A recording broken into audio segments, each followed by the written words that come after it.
The Arizona sun beat down mercilessly on the convoy of Humvees as they rolled through the dusty outskirts of a training facility near Fort Huachuca. Master Sergeant Daniel "Danny" Callahan sat in the passenger seat, his weathered hands gripping a physical map while the younger soldiers around him tapped away at their tablets and GPS devices. At 52, Danny was the oldest active non-commissioned officer in the unit. His face told stories of 3 deployments, countless training exercises, and a career that spanned from the tail end of Desert Storm to the present day. While other soldiers his age had retired to desk jobs or civilian life, Danny remained in the field, insisting he still had something to offer. Lieutenant Marcus Webb, 28 and fresh from officer candidate school, sat behind him reviewing satellite imagery on his ruggedized tablet. Webb was everything the modern Army valued: tech-savvy, educated, efficient. He had a degree in computer science from MIT and had specifically requested a posting that would let him implement new digital warfare strategies. "Danny, we're running a scenario drill tomorrow," Webb said without looking up from his screen. "I'm uploading the mission parameters to everyone's devices now. Make sure your tablet is charged." Danny glanced at the military-issue tablet that had been sitting and used in his pack for weeks. "Sir, with respect, I've got everything I need right here." He patted the laminated map on his lap and the compass hanging from his vest. Several soldiers in the back of the Humvee exchanged glances. Specialist Rodriguez, barely 22, whispered to Corporal Chun, "Dude still uses paper maps like it's 1991. Chun smirked. "My grandfather uses more technology than he does." Webb finally looked up, his expression somewhere between amusement and frustration. "Sergeant Callahan, this is 2024. We have real-time satellite feeds, encrypted communications, drone surveillance. You can't keep operating like we're in the Cold War." Danny said nothing, just folded his map carefully and tucked it into his vest pocket. He'd heard variations of this speech dozens of times over the past few years.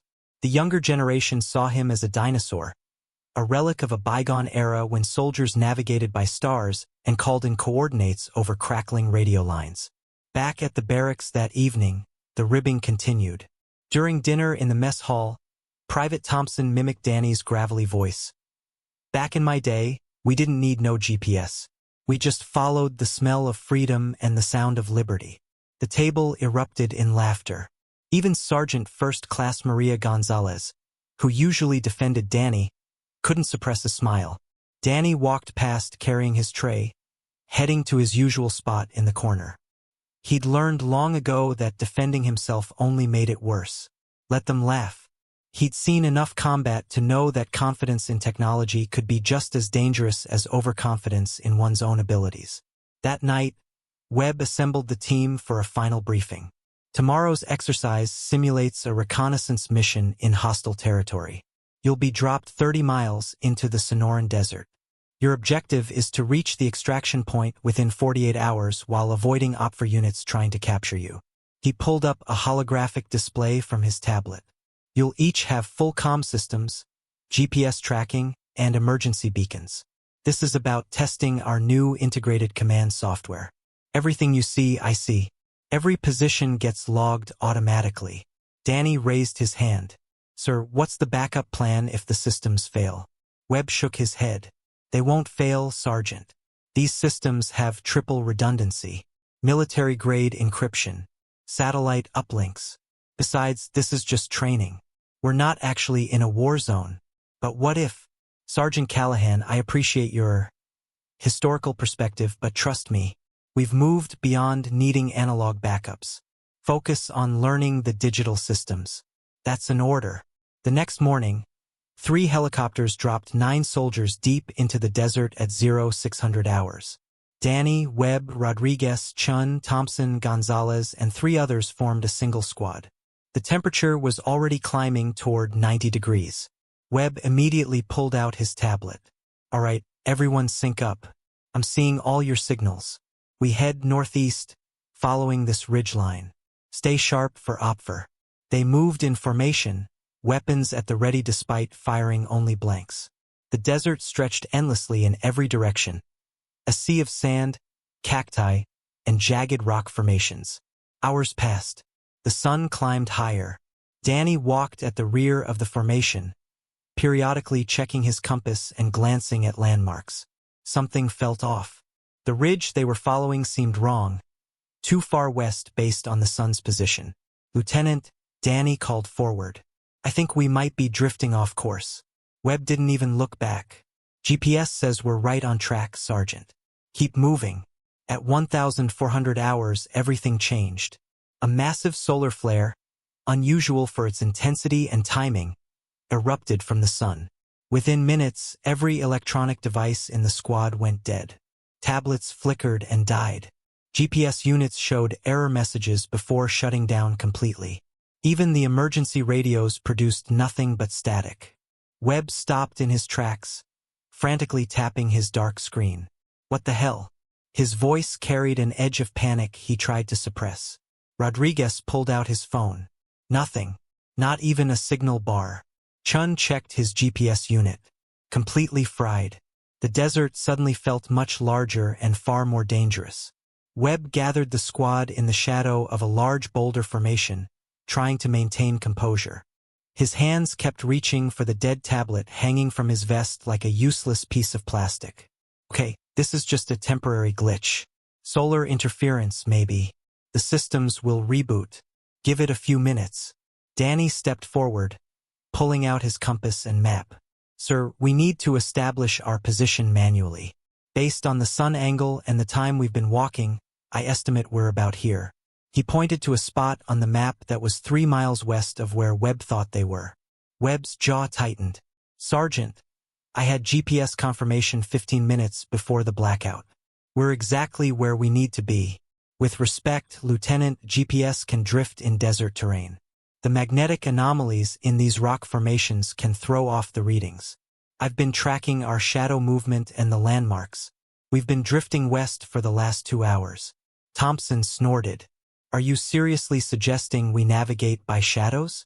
What are you, a Native American scout from the 1800s? Several soldiers laughed, though the sound carried less confidence than before. The dead weight of their useless technology was starting to sink in. Webb's face flushed red. "Enough. We stay the course. When the systems come back online, we'll see that Sergeant Callahan's Cowboys and Indians routine was unnecessary." "But they don't come back," Gonzalez said quietly. "What then?" "They will," Webb insisted, but doubt crept into his voice. Danny said nothing more. He'd learned in 30 years of service when to push and when to wait. But as they continued walking in what he knew was the wrong direction, his concern grew. The Sonoran Desert wasn't forgiving. Without proper navigation, they could easily miss the extraction point by miles. And while this was supposed to be just training, real dangers existed out here. Extreme heat, dehydration, rattlesnakes, and terrain that could break an ankle in seconds. By 1600 hours, the temperature had peaked at 108 degrees. Canteens were getting lighter. Rodriguez stumbled on loose rocks, catching himself but twisting his ankle badly. Chin helped him up. "Man, how much further?" Webb checked his tablet again, still dead. He tried the radio. Static. His confident mask was cracking. "According to my last reading, we should be close to checkpoint Alpha." Danny scanned the horizon. There was no checkpoint in sight. Nothing but endless desert and the mountains in the wrong position relative to where they should be. "Lieutenant," Danny tried again, his voice calm but firm. "We're lost. We need to stop, reassess, and navigate using terrain features and celestial positioning." "We are not lost, Sergeant," Webb snapped. "We're exactly where modern navigation placed us before the equipment failed. Your old-school methods are cute for campfire stories, but this is the real army." Thompson chimed in. "Yeah, what are you gonna do, Gramps? Navigate by moss on trees? There aren't even trees here." The squad laughed again, but this time it was hollow, nervous. They were miles from anywhere.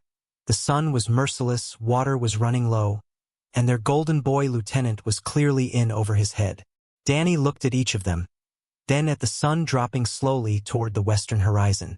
Time was running out, and pride was about to cost them dearly. By 1800 hours, the reality of their situation had become undeniable. They'd walked for 12 hours and saw nothing resembling the extraction point. Rodriguez's ankle had swollen badly, forcing him to lean on Chun. Water supplies were critically low, with most soldiers down to their last quarter canteen. Webb finally stopped, his shoulders sagging. He stared at the useless tablet in his hands like it had personally betrayed him. "All right, we need to conserve energy. We'll camp here tonight and reassess at dawn." Danny stepped forward, his voice steady. "Lieutenant, we need to correct course now. Every hour we walk the wrong direction is 2 hours we'll have to backtrack. We're at least 5 miles off target, maybe more." "And how exactly do you know that, Sergeant?" Webb's tone was defensive, brittle. Danny knelt and drew in the sand with his finger. "The sun sets at about 1930 this time of year in this region. Based on its current position and the mountain range orientation, we've been heading northwest instead of northeast." He pointed to distant peaks. "Those are the Mustang Mountains. They should be to our east, not our north." Thompson rolled his eyes. "Oh great, he's doing his Crocodile Dundee impression again." But Gonzalez wasn't laughing anymore. She studied the mountains, then looked at Danny. "How do we fix this? We need to change bearing immediately. Head southeast until we intercept the original route line. It'll add distance, but it gets us back on track." Webb shook his head stubbornly. "We wait for extraction. They know our last GPS coordinates. They'll find us." "Sir," Danny said carefully, "our last coordinates were wrong. They'll search where they think we are, not where we actually are. We need to get to that extraction point ourselves." The squad fell silent. The weight of their predicament pressed down like the desert heat. These young soldiers, raised on technology, suddenly felt very small in the vast wilderness. Rodriguez spoke up, wincing from pain. "I don't care who's right. I just want to get out of here.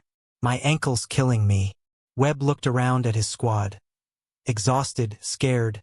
Looking to him for leadership, he suddenly realized he wasn't prepared to give. His training had covered tactical software, cyber warfare protocols, drone coordination. Nobody had prepared him for this. Genuine survival with nothing but land, sky, and hard choices. Danny waited. He'd seen this moment before with young officers. Pride versus pragmatism. The next few minutes would determine everything. If you're hoping Danny pulls this off and gets everyone home safe, take a moment to subscribe to the channel. Because what happens next will show you why experience sometimes matters more than technology. Webb finally met Danny's eyes. The facade crumbled. "What do you need from us, Sergeant?" Danny nodded respectfully. "First, we ration the remaining water strictly. Second, we move at dawn following corrected bearings. Third, everyone follows instructions without debate. Out here, hesitation kills." The younger soldiers exchanged glances. The relic they'd mocked all day had suddenly become their only hope for survival. Dawn broke at 0545 hours, painting the desert in shades of orange and purple. Danny had barely slept, spending most of the night studying star positions and planning their route. He'd used rocks to create a makeshift sundial, marking their correct bearing for when the sun rose. The squad assembled silently. The jokes had stopped. Even Thompson looked subdued as he checked his meager water supply. Danny briefed them with military precision. "We move in 20-minute intervals with 5-minute rest stops. Rodriguez, you're in the middle where we can support you. Everyone drinks exactly 3 sips per rest stop, no more. We should intersect our original route by 1300 hours if we maintain pace." Webb, who had spent the night wrestling with his failures, simply nodded. "Lead the way, Sergeant." They moved out as the sun climbed. Danny navigated using his compass, the shadow method he'd learned decades ago, and terrain association. Every hour he'd stop, take readings, adjust their course by a few degrees. Chun watched him work with growing respect. "How do you know we're going the right way?" Danny pointed to a distinctive rock formation. "See that outcropping? It's marked on the map as Devil's Thumb. Should be at our 2 o'clock if we're on course." He checked his compass against the sun's position. And it is. By 1100 hours, Rodriguez was struggling badly despite help from 2 soldiers. His face had gone pale, and he was sweating far more than he should given their rationed water intake. Danny called a halt and examined him. Heat exhaustion setting in. "He's done walking." He looked at the terrain ahead, calculating distances and time. We need to signal for help, but our radios are dead. How? Thompson asked, the mockery completely gone from his voice. Danny reached down and unbuckled his belt. It was an old military-issue belt with a polished brass buckle that he'd carried since his first deployment. His father had given it to him, and his grandfather had worn it in Korea. He angled the buckle to catch the blazing midday sun, creating a brilliant flash of reflected light. He began signaling in Morse code, 3 short flashes, 3 long, 3 short, SOS. Over and over, directing it toward where he estimated the training command post would be monitoring from elevated positions. Webb stared. You're using a belt buckle as a signal mirror. Best signal device there is in clear weather. Danny kept flashing. Brass holds a better reflection than modern aluminum. My instructors taught me this at Fort Benning in 1993. For 15 minutes, Danny signaled while Gonzalez tried to keep Rodriguez conscious and hydrated with their remaining water. The rest of the squad sat in whatever shade they could find, watching their oldest member work with tools from another era. Then Thompson shouted, "There." He pointed skyward where a helicopter appeared on the horizon, banking toward them. The relief was instantaneous. Several soldiers actually cheered. The helicopter circled once, confirming their position, then radioed that a ground rescue team was en route with their exact coordinates. Webb looked at Danny with something like awe. You just saved us with a belt buckle. Danny fastened it back on, patting the worn brass. Sometimes the old ways work because they're simple, reliable, and don't need batteries. The rescue team arrived within 40 minutes, bringing fresh water, medical supplies, and working communications equipment. A medic immediately attended to Rodriguez, starting in 4-drip and stabilizing his condition while arranging for helicopter medevac. Captain Sarah Mitchell, the training exercise commander, stepped out of the lead vehicle. Her expression was serious as she approached Webb and Danny. She'd been monitoring the situation since the solar flare knocked out communications. Lieutenant Webb, report. Webb stood at attention, his face showing the weight of command decisions gone wrong. Ma'am, at approximately 1,400 hours yesterday, we experienced total communications failure due to solar activity. I made the decision to maintain our projected course based on our last GPS readings. He paused, swallowing hard. That decision was incorrect. Sergeant Callahan identified that we were off course and provided the correct navigation. When Specialist Rodriguez went down with heat exhaustion, Sergeant Callahan used a signal mirror to call for rescue. Mitchell turned to Danny. A signal mirror, Sergeant? Danny pulled his belt buckle forward slightly. Yes, ma'am. Standard survival protocol. The sun was optimal for signaling. She almost smiled. I received reports that someone was flashing Morse code SOS from your approximate location. Half my staff didn't even recognize what they were seeing. She looked back at Webb. Lieutenant, we'll debrief extensively when we return to base. But let me be clear, your squad would have missed extraction by 7 miles. In a real combat scenario with actual hostile forces, that could have been catastrophic. Webb's jaw tightened, but he nodded. Understood, ma'am. Mitchell's expression softened slightly. However, you also made the right call when it mattered most. You listened to your NCO and adapted. That's what good officers do. She turned to address the entire squad. Let this be a lesson to all of you. Technology is a tool, not a crutch. When it fails, and it will fail, you need fundamentals. Land navigation, survival skills, improvisation, these aren't relics of the past. They're the foundation everything else is built on. The ride back to Fort Huachuca was quiet. Rodriguez was airlifted ahead for treatment. The remaining soldiers sat in the transport vehicles, processing what had happened. Thompson finally broke the silence, looking at Danny. Sergeant Callahan, I owe you an apology. We all do. I was wrong to mock you. Danny shook his head. You don't owe me anything, soldier.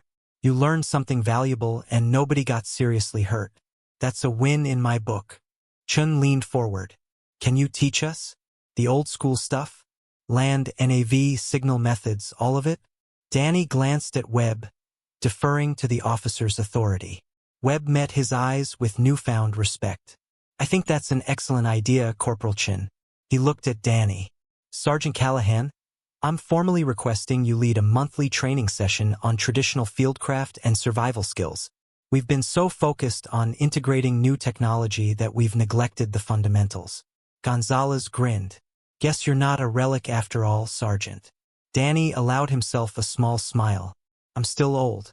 But maybe old isn't the same as useless. The transport rumbled through the base gates as the Arizona sun began its descent. Inside, a squad of soldiers looked at their oldest member with completely different eyes than they had 24 hours before.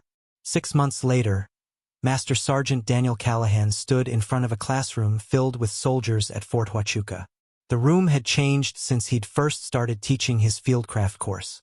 What began as a single monthly session had evolved into a mandatory 2-week training module for all new personnel assigned to the base. On the whiteboard behind him were diagrams showing celestial navigation, terrain association techniques, and improvised signaling methods. But unlike the old days, his teachings now integrated with modern technology rather than replacing it. The Army had learned that balance was key. Lieutenant Webb, now a captain after an accelerated promotion, sat in the back observing. He'd become one of Danny's strongest advocates, even co-authoring a training manual titled Analog Backup, Essential Fieldcraft for the Digital Warrior, that was being distributed throughout the Army. In the front row sat Rodriguez, fully recovered and back on active duty. His ankle had healed completely, though he now carried a small survival kit that included a signal mirror, compass, and waterproof map set. Next to him were Chun, Thompson, and Gonzalez, all of whom had become certified fieldcraft instructors themselves. Danny held up his brass belt buckle, now something of a legend around the base. This saved 9 lives because it's simple, reliable, and doesn't need a power source. But I'm not here to tell you to throw away your GPS units and tablets. He gestured to the technology on the desk. I'm here to teach you that these devices are incredible force multipliers when they work, but you need to know what to do when they don't. A young private raised her hand. Sergeant, is it true they're naming the new training facility after you? Danny chuckled. The Callahan Survival Skills Center opens next month, though I tried to talk them out of it. Seemed a bit much for just doing my job. Webb stood up from the back. With respect, Sergeant, you did more than your job. You changed how this entire base thinks about preparedness and resilience. The Army needed that reminder. After class, Danny walked across the base toward the new facility. Construction was nearly complete. The building would house classrooms, a navigation course, survival scenario simulations, and a small museum dedicated to traditional military fieldcraft. He paused at a memorial stone being installed near the entrance. Engraved on it was a simple phrase, "Technology advances, fundamentals endure." His phone buzzed. A text from his daughter. "Dad, saw your picture in Army Times. So proud of you. Mom would have loved seeing this." Danny smiled, touching the belt buckle his father had given him so many years ago. The same buckle his daughter would inherit someday, along with the lessons it represented. That evening, he sat in his office reviewing lesson plans for the next week's class. Through the window, he could see young soldiers practicing with compasses on the training grounds, their tablets and GPS units deliberately powered off. They called him a relic, and maybe he was. But relics have value precisely because they've survived the test of time. In a world obsessed with the newest technology, Danny had reminded an entire generation that some truths never become obsolete. Stay alert, stay prepared, and never forget the basics that keep you alive when everything else fails. The old sergeant leaned back in his chair, content. He'd served his country for 30 years, and now he was ensuring that service would continue through every soldier he taught.